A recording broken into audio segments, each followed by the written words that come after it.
This is an unprecedented situation that we're dealing with. A 6-year-old. It is unprecedented. So there are some nuances here. Last Friday at Rich Neck Elementary School on January the 6th, at 1:59 a call came in and advised that a teacher had been shot, and there was no other information that came forward. Officers were dispatched at 2:00 p.m. Personnel to Rich Neck Elementary. At 2:04, 2 sheriff deputies arrived at the school and entered the classroom where the shooting took place. And about 8 to 10 seconds behind them, 2 officers entered. When they entered the room, they found a 6-year-old child that was being physically restrained by a school employee. The child became a little combative, actually struck the school employee that was restraining him, and officers then took control of him and escorted him out of the building, placed him in a police car with an officer inside and outside that vehicle.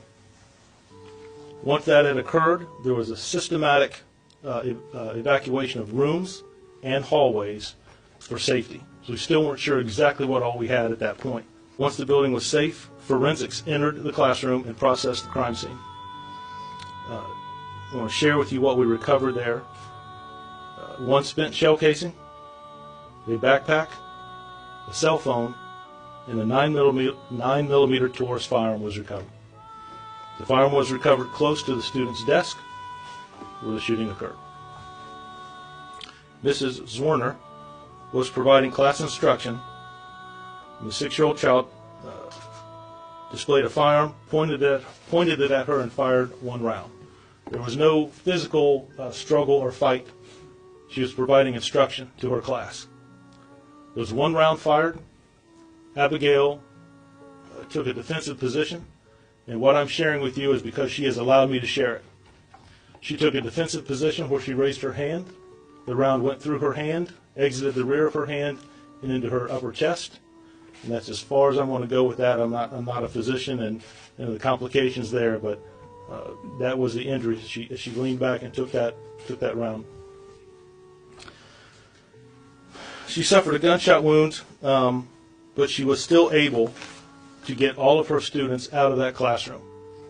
The parents of the 6-year-old child were contacted by the police department and asked them to meet us back at police headquarters. They did so, and at that point is where we interviewed the child and his mother.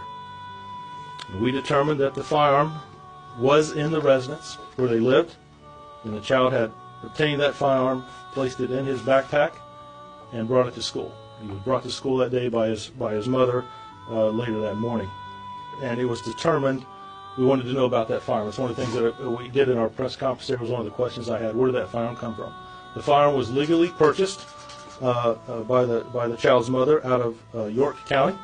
I'd like to reiterate, I said that night, I just want to reiterate that this shooting was not accidental.